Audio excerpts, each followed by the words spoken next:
there's something else that you need to know about money. As time passes, money will lose its value because of something we call inflation.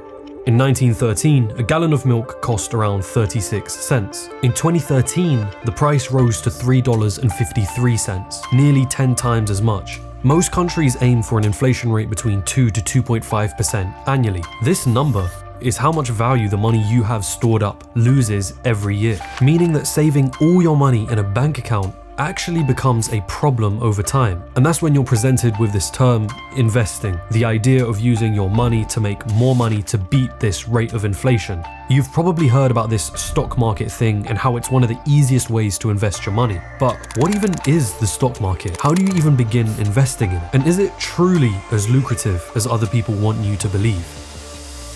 Markets open again after the worst week since the financial crisis. Big funds, the hedge funds. The Dow jumping 200 points at the open this morning. It's just a good place to put your savings. You suddenly put them together and you say, damn it, that's what's happening.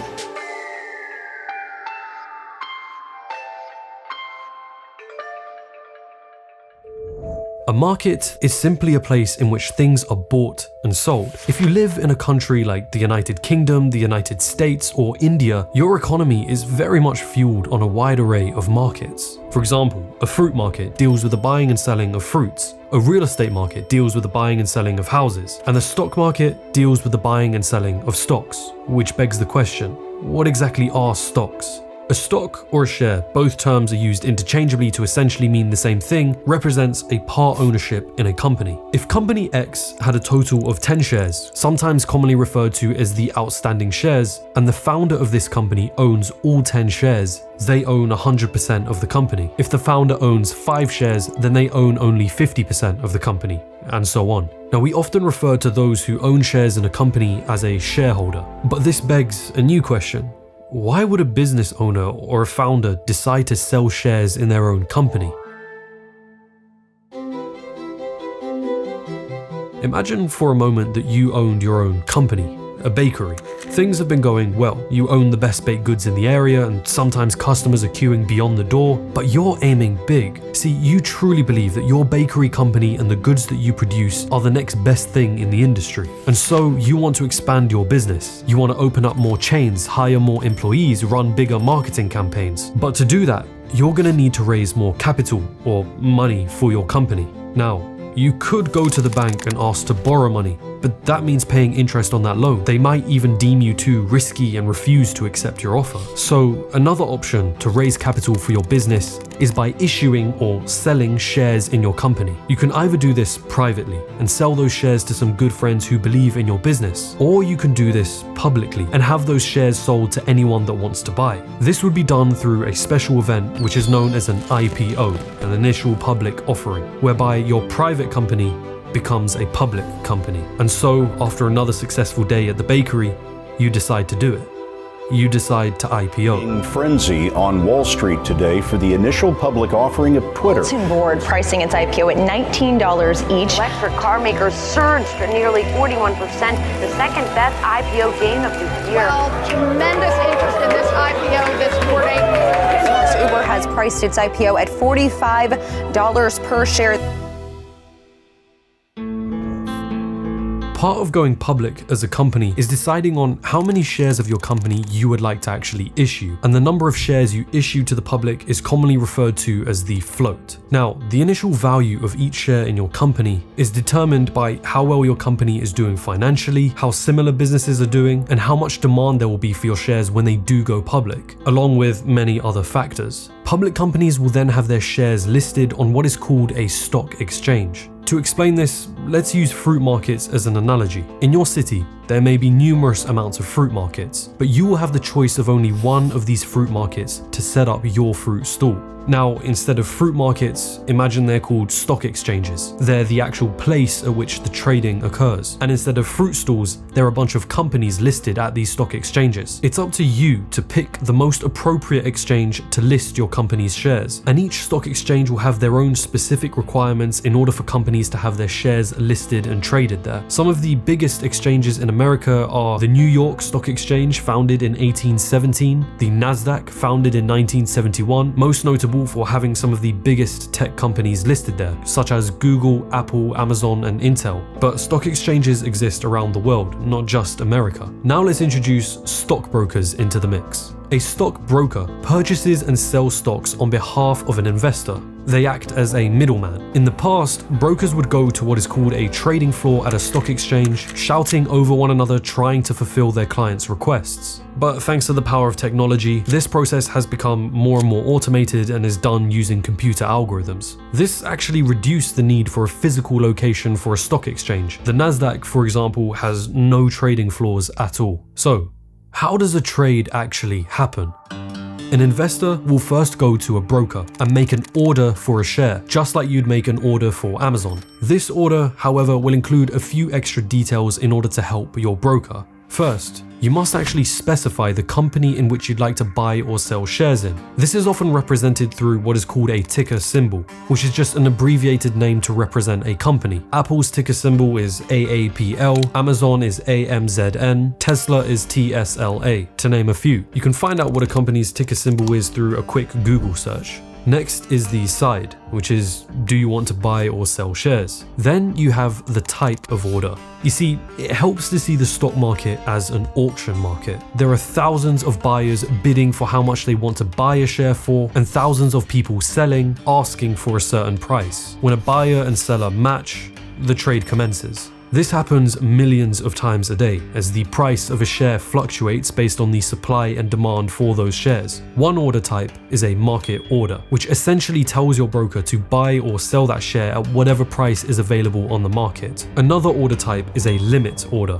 which, like at an auction, sets a reserve price for the shares you want to sell or a highest bid for the shares you want to buy, meaning you won't sell for anything less than your reserve price, and you won't buy for anything more expensive than your highest bid. Of course, the risk here being that if the stock never hits the price you're aiming for, then the order will never be filled. Now, there are other order types that exist, but a market order and a limit order are generally considered the big two. After providing your order type, you then let your broker know the quantity of the shares you'd like to buy. And that's it. In the past, this would have been done through written mail, buying and selling actual physical stock certificates. Then once the telephone came along, you could place an order with your broker over the phone. Now, however, most brokerages are online or have apps where you can place an order without actually having to speak to somebody. And the shares have moved from becoming physical certificates to electronic records, much to the delight of any introverted investor. So, the question now is, how do you, the one who is watching this video, use all of this knowledge to make the right investment decision? But before we go on, if you're going to be browsing online for stocks, then at least make sure that your browser is secure, which is where this video's sponsor is one that I've genuinely been looking forward to. It's NordVPN. So I've actually been using NordVPN for a while now. Now I've got it set up on my computer, on my phone, on my TV. I even have my parents using it. For those of you that don't know what NordVPN is, I'll explain it real simple. It's essentially a virtual private network provider. So what it does is it protects your identity online from potential hackers or third parties from accessing your online browsing activity. It'll basically take your online data and put it behind a safe wall of next generation encryption where not even your own internet service providers can access it. It's literally as simple as opening the software on your device and hitting connect, and that's it, you're secured. And here's a little secret that some of you may or may not already be aware of. If you've ever encountered a website or you're trying to stream a show or something that isn't available in your country, NordVPN actually allows you to change the server that you're on in order to access that website or that show. For example, one of my favorite Christopher Nolan films is Interstellar, which actually isn't available on the UK Netflix.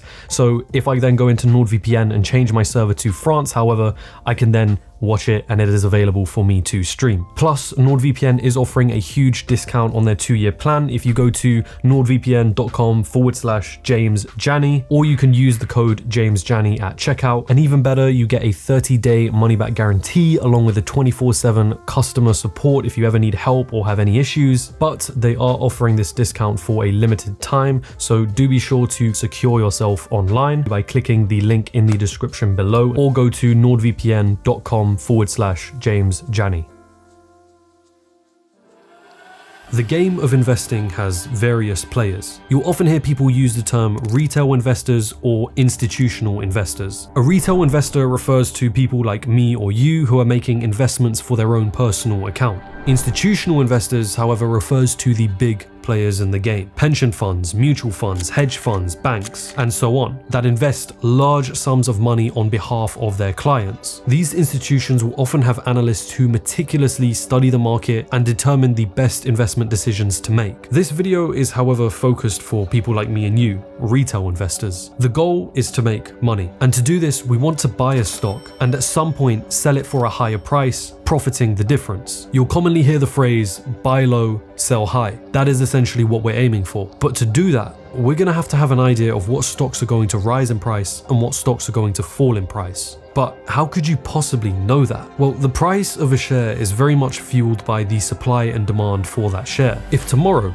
Apple releases some great news about an upcoming product, we'll expect demand in Apple shares to increase as confidence in the company grows, and people expect Apple to be more profitable with the release of this upcoming product. Because of this, sellers want to be paid more for their shares, and buyers are willing to pay higher for those shares. The price of Apple stock therefore increases. But this means there is a lot of unpredictability in the stock market. All sorts of things can impact the price of a share. A change in CEO, the quality of the products, a new government policy, or even how fashionable a given business sector is. It's difficult for the average retail investor working a job or running a business to have to keep up with this every day. And this is why investing in the long term is generally considered better for the average retail investor than investing in the short term. Long-term investing is buying shares and holding onto those shares for potentially years down the line. Billionaire investor Warren Buffett is well known for applying the strategy of value investing, where he looks over a company's fundamentals, the assets they own, their liabilities, the actual book value of the company, and invests in companies that he feels are undervalued. This has obviously worked out incredibly well for him. Short-term investing, however, usually means holding onto shares for sometimes even less than a day before you sell them. For most retail traders, however, this is just too risky, too easy to lose money, and not worth the time, stress, and energy required to consistently be making a return on your investments. Most of us want to be able to make investments that are passive. In other words, they don't involve a lot of time and energy required in order to be maintaining them. Ideally, we want to be able to set it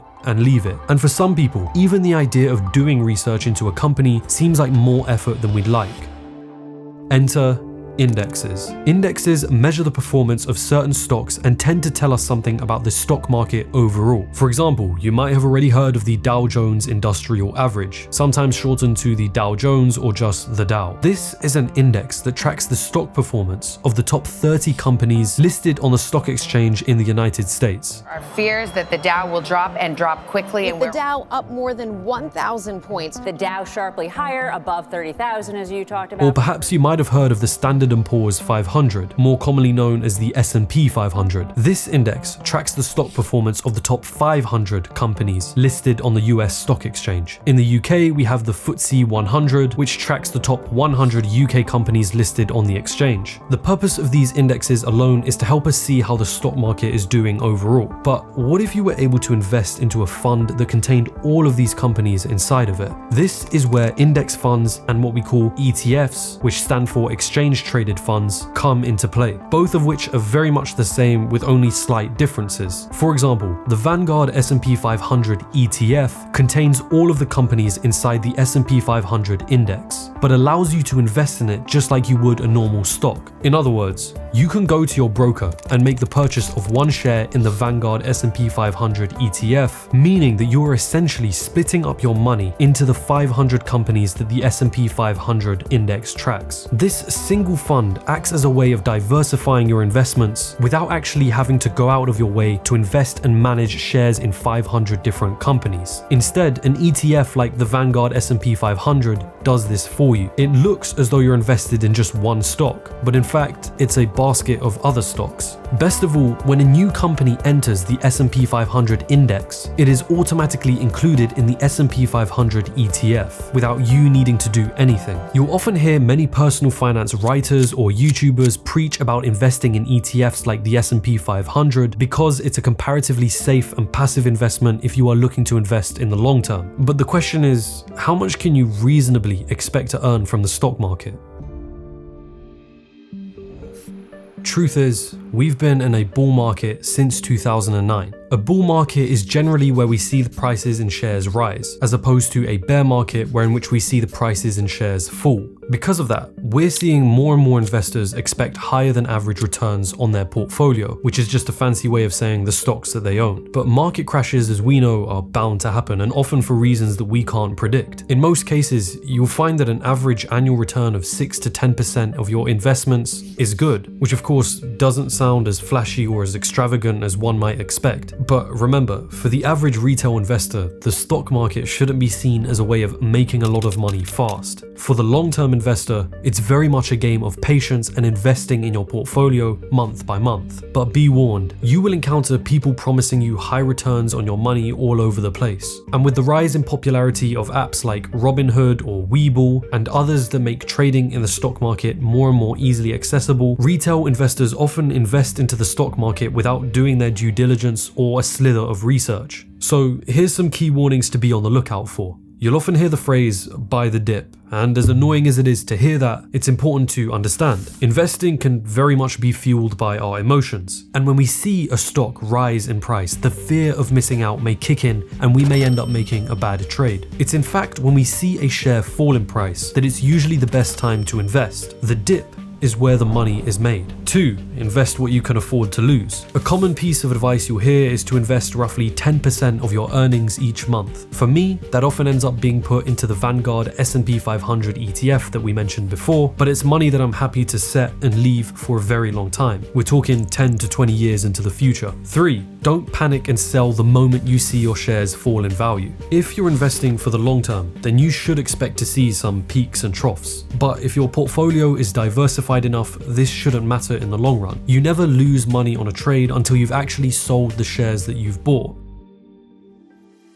For those of you wondering, I have a brokerage account opened with Vanguard, and I also have a Trading 212 account, which is a trading app here in the UK, the US equivalents being apps like Robinhood, Webull, TD Ameritrade. Honestly, finding a good broker for where you live is as easy as a simple Google search on the subject. Of course, if you are going to be browsing online, then do be sure to check out NordVPN's huge discount. The link for that will be in the description below, or you can go to nordvpn.com/JamesJani or just use the code JamesJani at checkout. Now, I know I didn't get to talk about things like short selling, options trading, or what a market maker is, and so on and so forth. This video is very much more about grounding your understanding in the stock market. I've always found that if you understand the core of a subject well, then you can usually understand the intricacies around that subject much better. And this video is really something that I wish I had when I was first starting to look into the stock market. That being said, if you did enjoy the video, do hit the like button, do subscribe. Those things are completely for free, but they help out a ton. My friends, I wish you the best rest of the day. As always, hand to head, salute.